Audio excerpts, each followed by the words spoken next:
Welcome everyone, Dr. Thor here. Get ready for Gnosis. Well, if you want to be happy in life, or at least to understand the hell that you're living in, and everyone should really understand that, this certainly cannot be labeled or understood as anything but a complete and total hell plan. And if you start looking at things like that and you start having common understandings of things in terms of common sense, as I think it was Will Rogers stated, common sense ain't too common. But you've been confused, particularly the Western morons, the pseudo intellectuals that have little certificates verifying that they are complete buffoonish morons of the highest level. Harvard, Yale. And of course, what is all this stuff that goes with it? This is an elite class of very corrupt, rotten people who believe in mythology. Their entire lives is based on a mythology. Now, and of course, great institutions. Of course, I don't know if Yale has it, but certainly Harvard has a college degree. And I guess you could get a master's, a monkey, Freudian fool, pick your degree name, to get an advanced degree, a PhD in what? Religious studies. Because this is something that a college should really give certificates in because it's so exacting. But I guess it is, because if you want to get a PhD in it, you're going to have to make sure that you answer the questions where they think is appropriate for spiritualism. So there's even dogma to that. But the ridiculousness of having something that is so nebulous, so fantasy based, and then giving an actual advanced degree. What I'm trying to demonstrate here is you see how absurd the world is. So the more you try and figure out this world, the worse it's going to get. And the entire population is a giant mental case. They're extremely mentally ill. And I haven't hardly met anybody who wasn't mentally ill. Certainly, my parents were mentally ill, all of my relatives. I don't know of any of them who isn't really mentally ill. They don't get it. They don't get it in one way or another. And here it is. They're living in their urban myths, which really is something that we should rename things. I mean, people have fallen into another Hollywood myth by calling everything The Matrix, which certainly was a fantastic film, but I think people missed the point of The Matrix. They take it literally, like they take all the ridiculous religious documents out there. They were not meant to be taken literally. They were meant to be used as teaching tools. They're showing you examples. They're saying, well, this is the way you should live, and, make sure you take care of your pigs. And, there are 600 laws in the Bible, and all of these have to go into a lot of very silly things. But apparently back then, people didn't even know how to wipe the bottoms. So there's something on that, and how many children you're going to have, what sexual, all the stuff that goes on that people have to be basically told everything. And sadly enough, it is true. And your influences come from a whole bunch of things that are that you are pushed into and accept a urban legend, matrix, myth, meaning this is what you're programmed with. Then there's other little things you're programmed with in the chemical battery that you are to a certain extent, that you have all these chemicals running around. And one thing that people don't seem to understand is that they never talk about whether you're thinking right. Because you have some sort of physical problem. And this doesn't mean that you're fat or skinny or whatever. You've got a physical problem because the chemicals within your noggin are all messed up. We have forever chemicals in our bodies like Teflon and other things. Let's praise the scientists. Thank you, Monsanto. You made a horrible poison that is in our bodies for the end of time. Thank you, scientists. Are you from Harvard? So let's all thank our scientists. We really have to give them a pat on the back. Those who empowered them, of course, your great priesthood, no matter whom they are. Thanks for being out there and doing something. Let me name the priests and when they were on the street and when they were working for good things in general. Now, there are some things like that. I remember there was a homeless place where I used to live, and this was run by a priest. Why, I don't know, and that should be eliminated. I mean, the state should be doing that. We shouldn't turn that over to people that have an axe to grind, so to speak.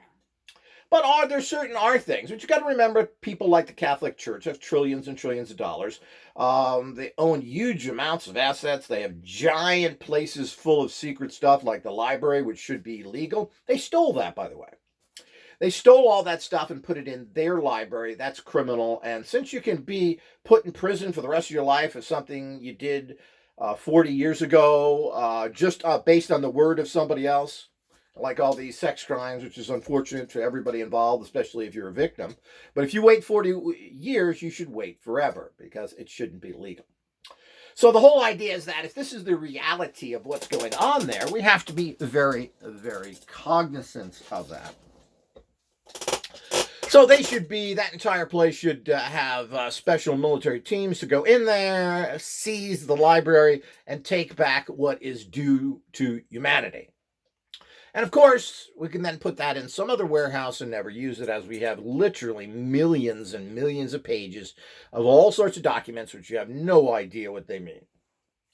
So, if they even have any value. Did something happen 10,000 years ago of a secret society or a society that now disappeared? Are we have any value to that? Well, I think we have enough information. We need to start rebuilding our world properly. We don't have to keep seeking what the ancients did in that reality.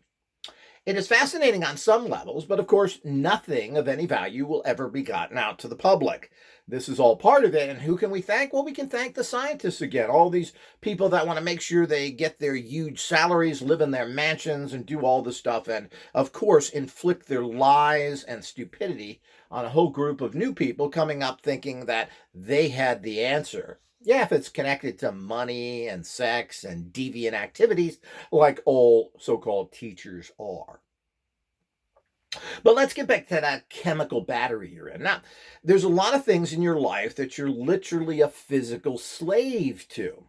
Now, everybody talks about the fact if you have to be well, you have to be this, but everybody is sick, everybody's fat. And do you really think that a whole bunch of negative chemicals running into your blood, whether it's fat or whatever else it is, somehow makes you doesn't affect your thinking? Oh, no. It's just hurting your organs. And your organs, it's only hurting your organs. Well, your brain is kind of an organ in its own way. If it's not getting the right chemicals, if it's not getting the right nutrients, if it's not getting the right oxygen, well, it don't do too well. We call this retarded. Now, that means the entire population is retarded to one degree or another. Most people are highly retarded. And it's not the poor victims of this that we see in society that need help. It's the retarded people that are running everything. You know, the inmates are running the prison, or the patients are running the insane asylum. So, and the point is that everybody's a patient. So if we look at this, we have all this going on, and we're adding in all these new chemicals, and we continue, even though we know things are toxic, like plastic bottles, we're still taking in more and more of that. And we're expected to make good, honest decisions when we're completely a polluted mess as an actual bioentity.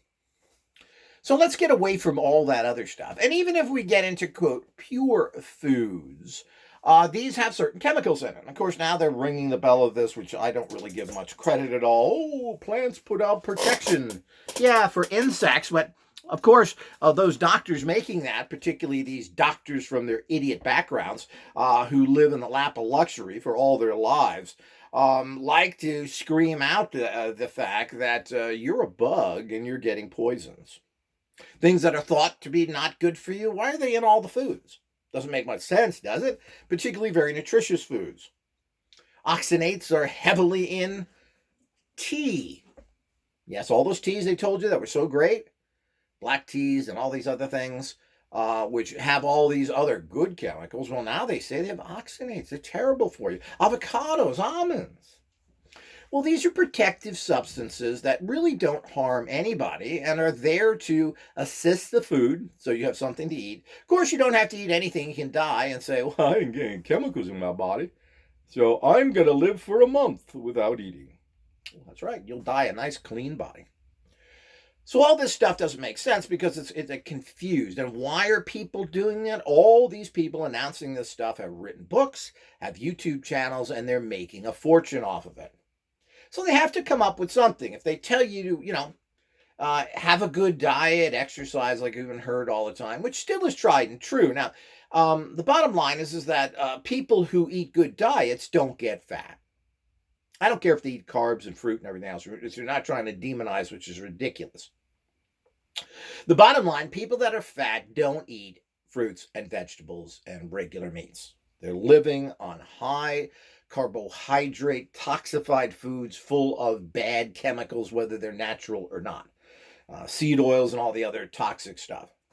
But it always amazes me how people don't get it. There's two people that are alternative, quote, I don't think they're doctors, chiropractors, etc. One of them is Berg, the famous Scientologist, who has no concern whatsoever about cooking in plastic, buying things in plastic, and everything else. Oh, buy this pure, I just saw him say, buy this pure virgin olive oil. It's so good for you, in a giant plastic bottle. He cooked in plastic. He put his foods in plastic. If you watch anything that he uses in that, he uses. And another noted guy you don't remember goes into all the stores and tell you what's good or bad, has no concern about plastic whatsoever. Just shows you what kind of an ignorant stooge he is. And basically, you have to wonder if this guy is just not a dupe or just trying to pull things on you, period. Of course, he has his own line of foods and everything else, and he likes to inform particularly the average, but they always have a major hole in what they're doing. So you go along with these people and say, yeah, this is really good, and then all of a sudden, it's a donut hole, and you can't really jump over it. You're going to fall in it because they're going to lead you into destruction. So you have all this, then let's get past even that. Let's assume that you're not taking in chemicals. And of course, everybody does. And if you don't do it naturally or through foods or other things, and it's not in you for other things, people will take it in. Coffee is a poison. Obviously, tobacco generally is a poison, even though it's natural. And apparently, Native Americans in particular did not have a high rate of lung cancer. They were highly addicted, though, because nicotine is very addictive. As a matter of fact, Native Americans who were taken over to England made sure they brought pounds of tobacco with them and seeds. Don't want to be without it. Huh, Cochiche?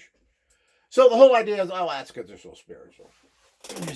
The great Father in the sky made them feel wonderful as long as they had tobacco and alcohol. So we all have to keep that in mind. That's where happiness is. But so the whole idea is we always are striving to alter our consciousness because consciousness is boring. Consciousness is about doing the same old nonsense that you have to do to keep up your basic survival. We're talking about eating, drinking, but you got to keep clean. You got to have a shelter. You got to have clothes. All of these things have to be maintained. You just, okay, well, I got clothes. Is that the end of the story? Well, no, clothes are maintained. You can't wear the same clothes all the time unless you're a Mongol who never changed their clothing because they didn't want to freak out the river spirits. So they just stunk all the time and they let parasites eat them away. So maybe that's why they fought so well or so psychotically. They were full of parasites. So all of this stuff is really the bigger picture that's going on. But let's get back into this. So you're always doing it. So if you can find a drug, you can, all the shamans out there. I remember putting ads in the papers for trying to get groups together. And you put the word shaman and you get a call. What drugs are you using? Are we going to go on fishing quest? Yeah, I'm ready. It's the same old drug addicts you get. And they're not doing anything but tripping out. So they have no consciousness, and every, quote, shaman, ayahuasca idiot out there is just that. They're stooges. They're low-level cowardice scum. Never met anybody into that wasn't.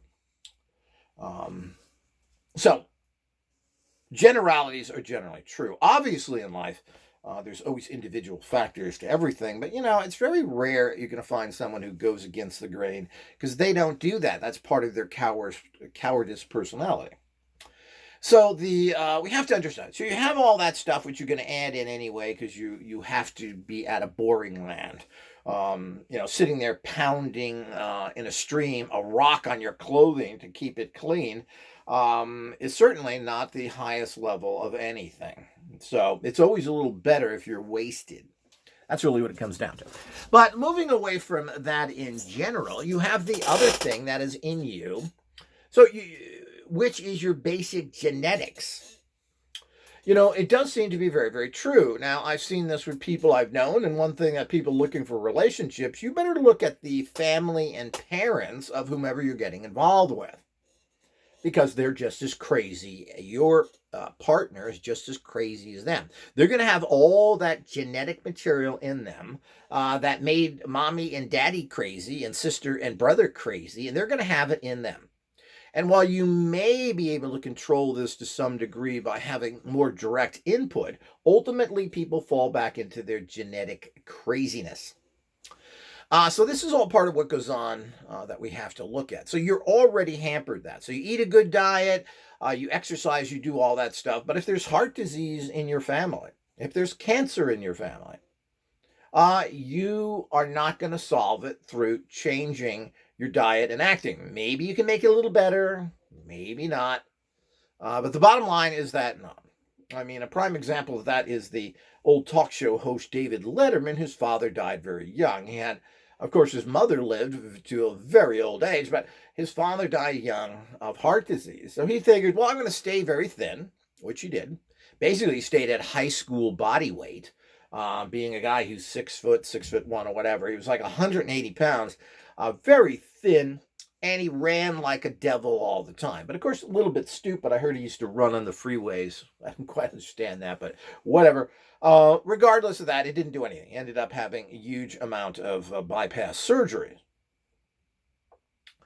So it doesn't matter what you do to a certain degree. So your craziness, the way you think, the way you act is very determined by your genes. And so is the fact of how you're going to survive. People that have a lot of cancer in their family almost always get cancer. So there are many instances, particularly of females, who have breast cancer within their genes, and their family all seems to get it, and they get it as well.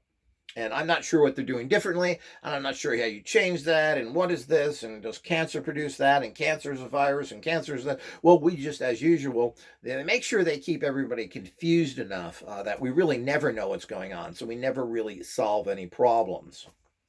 So this isn't programmed into some program you're living in some computer.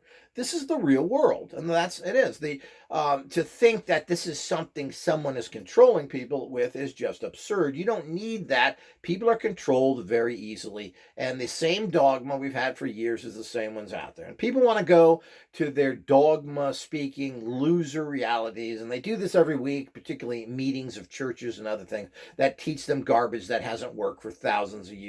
And for some reason, they're going to keep repeating it like the psychopaths they are to get the same kind of results that don't work. So, instead of getting down to the issues, why aren't you living a proper path? Not why aren't you going and talking about it? So the whole idea is that this is the reality of it. So you have all these things affecting you. Now, if that wasn't enough, of course, you go from you're taught by the lunatic maniacs, otherwise known as your family, who probably are very uneducated, low-level idiots, or they're brainwashed, higher-educated people that really don't know anything. As I said, the stupidest people I've ever met are people that are, quote, highly educated. Because they have a dogma they've learned. And you say, well, that's smarter than a guy who can really paint a house good. Well, I don't see any difference there. So, painting a house is much more useful than having the PhDs that people have in higher pseudo-intellectual pursuits. I mean, they're virtually meaningless, and so many of these things change all the time. And of course, where does that training come from? So we have all sorts of problems here, particularly in the Western world, where we've had very rational, very excellent philosophical and practical life teachings So, a lot of people see Asian, they talk about Zen or the laws of life written in a more warrior type thing, and you can follow life. I forget what these are, Sun Tzu or whatever it is. I don't remember the name, but um, these are practical ways of looking at life that you're supposed to then translate some sort of battle strategy in how you do your life. So there's a very uh, a foundation there that makes sense to a degree. And then, of course, you have the great thinkers, the Greeks, the Romans, who had a great philosophical understanding. This was blended to a large extent with the Egyptians, who apparently were connected to great philosophical and society. I mean, what was done in these societies is so advanced, it's beyond comprehension. Of course, the Romans and the Greeks picked up all this. And they also had very great philosophies. A lot of our understandings of life and science go back to the ancient Greeks and Romans. And of course, even up to modern times, who were those that discovered electricity? Well, it was the Romans, otherwise known as the Italians. So Galvani and Volta, that's where they're main. So, but the whole idea is that then shifted by the controllers and the more demonic forces of the world, who shifted away from that. Now, Marcus Aurelius taught a way to live. Now, Stoicism is very much misunderstood as something that you're supposed to take what's given into your life and like it. Well, that's not Stoicism at all. What Stoicism is understanding that you're not going to take over the world with a BB gun and a good intention. So if you're stupid enough, and of course the Asian philosophies and Zen teach this as well, even in the great warrior societies, you were not supposed to die like, quote, a dog, meaning an easy victim. So it's not the fact of the battle, is it a smart battle? So Stoicism goes into that, and again, like everything else in the society, is misunderstood and perverted, and probably that comes from the stupid teachers that taught you that in whatever school you got. Because these are, teachers are the lowest people on the planet. They are egotistical maniacs. They go into teaching to rule as a dictator in their classroom. They want to tell you what to do. That's who gets into teaching. They're not interested in helping anybody. Teachers really don't help anybody. They take the person who is doing well, takes them from A to an A plus, and then pushes them into schools and say, yeah, I've made that kid. Well, that kid was smart to begin. You had nothing to do with it, and that person would have got there regardless. Everybody else pretty much drops to the floor behind that, and they do nothing to assist you. And that includes all the school management, your school all the people that your counselors and the vice president and the principal, all these people are scum. They're all dictators. They run their places like military institutions, not to take care of some problem people, but to just ride over everybody. So that's what you have to look forward to, and that's where your children are getting influenced by today. Now, a lot of people are homeschooling. I highly encourage that, but I hope those are done well and that you are doing the important things with that. But all that is very questionable because you don't really know what you're doing to begin with. And the lack of socialization could be very traumatic. But we live in such a non-social world, I'm not sure. Everybody sits in front of their TV, on their phone, actually in front of their computer, I should say, and their phone. Well, I don't know what kind of interaction they have. I just wonder what all this going back and forth is. What do people who are on the phone talk about? Is there anything there of value? Because I don't hear anything of value from almost anybody. There's a few people that have something to say that is worth listening to. Most people got nothing. What are they talking about? Well, that's a whole nother area.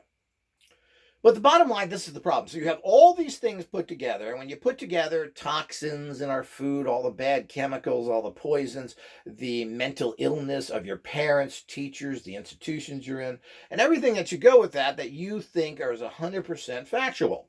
And this is what goes on. And the whole idea is that because of that, you're constantly repeating all the mistakes to destroy your life there. And of course, you're trying to compromise all the time. Where can I get accepted? How can I say, well, I'll say this for wherever I work or whatever institution I'm in, because that's what's going to get me ahead, regardless of whether it's good, proper, moral, etc.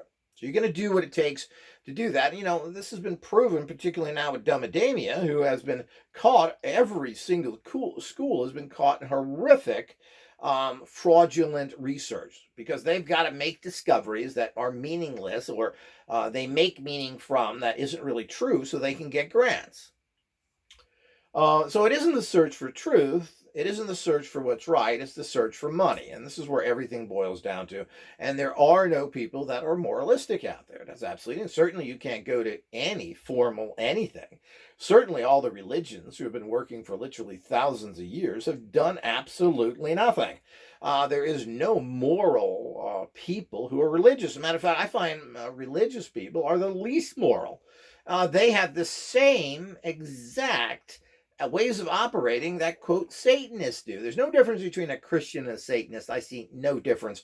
Matter of fact, the Christians work with Satanists like the police department, the military, all of the control factors. They think that this is somehow coming from God. You know, it used to be that Christians had a little bit of credibility. They were anti-government, anti the establishment, because they were always leading us. Reagan brought these in with the help of a whole bunch of people that he bought off, these right-wing evangelists on TV and everything, the Pat Robertson types. And he brought all these people in, and they all sold out and then got on the government bandwagon.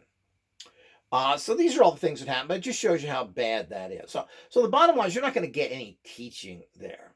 I mean, what churches teach is really so preschool, so ridiculous, that isn't even worth getting any teaching for. There's nothing to learn from there. And there's certainly nothing to learn from most of these very complicated books they use that are not clearly stating anything. They're interpreted, they're talked in riddles, they're combined over thousands of years. What a bunch of crap that is. And what are they saying anyway? Most Christians don't even know their own 10 commandments, but is that a big thing? Really? Don't kill people. Don't steal people. Don't cheat on wife. Don't eat garbage out of a puddle. I mean, this is ridiculous. I mean, if you don't understand things at that level, you certainly don't need an organization to keep it. Now, I don't quite understand that. I understand the fact that if you're running an organization, that you really have to get down to the bottom tax. Does everybody understand that? You're not supposed to do that. Of course they do, but they're going to do it anyway and then say, I'm sorry. Yeah, this is what a lot of people do. You know, all the damage has been done, and people think that if you apologize, that somehow that makes up for it. It's ridiculous. So the whole idea is there really is no help whatsoever. There's no way the society is going to change. So that's why everybody has to be on the fact of seeking knowledge or seeking truth. Now, if you seek truth, you understand everything, and you have to understand that this is the way this works. And then, of course, when you understand truth, then you can hopefully work within that as you work in society. And then, of course, you want to get out of here. But there's no way of saving the mentally ill, sick society that we live in, the evil society, which every single religion is. And there never seems to be anything that comes up that's any better. Even those, of course, people like the Amish and other things who stay away from society fanatically and want to have nothing to do with it. And I certainly understand that. I'm not sure that's necessarily any answer, but they do live the lifestyle they want to. But they also have a lot of problems, particularly a lot of sexual problems, a lot of incense goes on, a lot of bestiality goes on. These people, as usual, you're never going to find that silly little book who's really going to take care of you in areas that are compulsive or anything else. There is no changes there, and not believing in anything is going to help you. So these are all things that everybody wanders and have problems into, and it's very quite interesting of how people do these things. And so nothing is going to assist this world. It never has. We've had great societies. We've had amazing societies in the past, things that probably go back, I don't know, 20, 30, 50,000 years. Of societies that have been around. It's really hard to say, but there seems to be societies that went way back who now no longer exist. Now, two things could have happened. Of course, they could have reached a point where we don't need this physical reality anymore and live in a spirit reality. And while they were there, they did things that really showed something, building giant pyramids, monuments, and these are all over the world, by the way. They're not just Egyptian.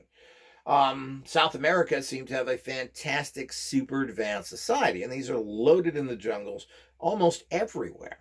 Giant, super advanced societies that get no credit whatsoever, and because these are in very difficult areas to access, unlike Egypt, which is a very active area for war and population, etc. The middle of a jungle is not. It's dangerous, there's all sorts of problems, etc. That's not the case with a desert. The desert just lacks water, which is a big enough problem to begin with, but easily overcome in this day and age to a degree. So all of this is part of what we have to look at in the bigger picture of what's going on. So how are you able to think properly? So all these people are going to also, it's not just what's happening to you. You're going to find all these other people, and most of the things tend to happen within, quote, family units. You're going to be victimized by your own family, who are all rotten scum as well. Whether these are wives, relatives, etc. Generally, people have a lot of victimization from this. So this is a serious problem that goes on as well. So it's not like you can escape it. Now, you can isolate yourself in a community, and of course, that's always the way to do things if possible. But none of these, quote, communities seem to have worked very well. People do not work well together, and there are certain places around the world that have these little communities. And people work together as what would be called a commune, which everybody hates that term, thinking it was so terrible. But there's never been a commune that has survived, particularly from the 60s. There was one, and I think they were in Tennessee, but I even found that place was infiltrated by some really horrible Satanist people, particularly one of the main leaders that stayed there, a psychotic, evil woman who was involved in that. So it doesn't breed anything. It's not the fact that we're all together, we're helping each other, and that this creates greater goodwill and love. It doesn't. People fall back into their same old terrible behavior, their promiscuity, their breaking up of relationships, and all the things that go with that. You got to remember that you are intensively dealing with a very flawed species from their genetics up, and everything that anybody has ever learned from any society, because there's never been a good society. And we can talk about a lot of things. We can also look about how advanced, if we want to give credit to the, quote, Egyptians and so forth, which really had a very, it was all incest. They all married. They hated women. You think the Egyptians loved women? Well, they did. So, and people have this idea of Cleopatra, who basically wasn't even Egyptian. She was Greek. The whole lot of things that go on with all this stuff. And you got to remember, they weren't a pure society. Their last 800 or 900 years, I mean, the Romans and Greeks occupied Egypt for like 800 years. Then, of course, a whole bunch of other things. So, modern times, this is the reason why all of these countries, and particularly Egypt, are really just a cesspool of nonsense. There's nothing left there. And they even reject the old better ways because that doesn't fit with the new God that has taken over Egypt. So all of this runs into the reality that's going on to the bigger picture. And the bigger picture is that you're dealing with something that can't be fixed. And everybody keeps trying to fix things and thinking that this somehow is going to change the bigger picture. It is not. Nothing's ever going to change. It's about working towards and making sure you develop and seek wisdom, which is truth. Truth then turns into the knowledge and understanding of being able to escape this reality. There's nothing in this reality that is worth saving whatsoever. This planet has been destroyed. Everything on it is doomed, and it's as simple as that. It's nothing new because of the evil scum that have ran this, and evil scum are very much empowered by you, your neighbor, your family, and all the institutions that you support. Nobody is doing anything of any consequential benefit.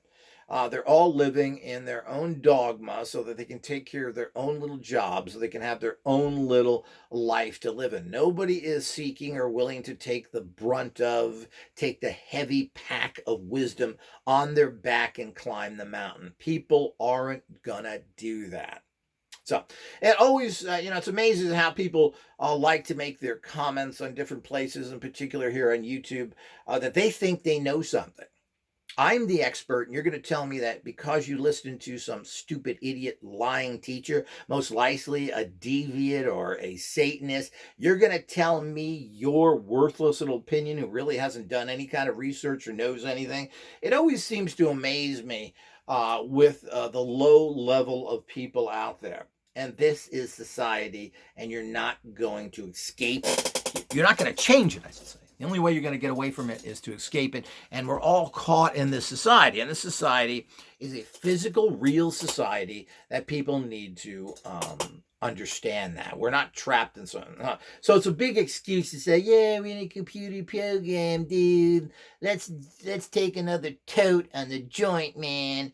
This is the kind of idiots you get out there. Like somehow this has value. Like somehow you're going to go in there and change the computer program if that was even. Well, it's not going to happen. There certainly is no answer to being in the, quote, idiot matrix, this stupid understanding that this is a fact of being a computer program. That's absurd.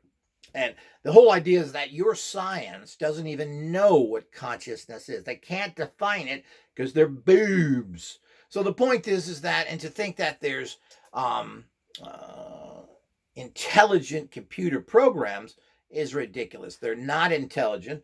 The whole idea is that you can train or tell somebody to do something and they regurgitate information. It doesn't in any way mean intelligence, and there's no such thing as artificial intelligence. The point is you can teach anybody a subject matter and have them write a book on it, and then you would call them an expert. Well, none of that is any intellectual stretching. What it is you're following a particular research. Well, read 20 books on a subject and then put that together into another book, which is what everybody does. When you read a bibliography in a school paper or in the end of a book, well, this is where I got all my information from. Nothing intelligent on my part.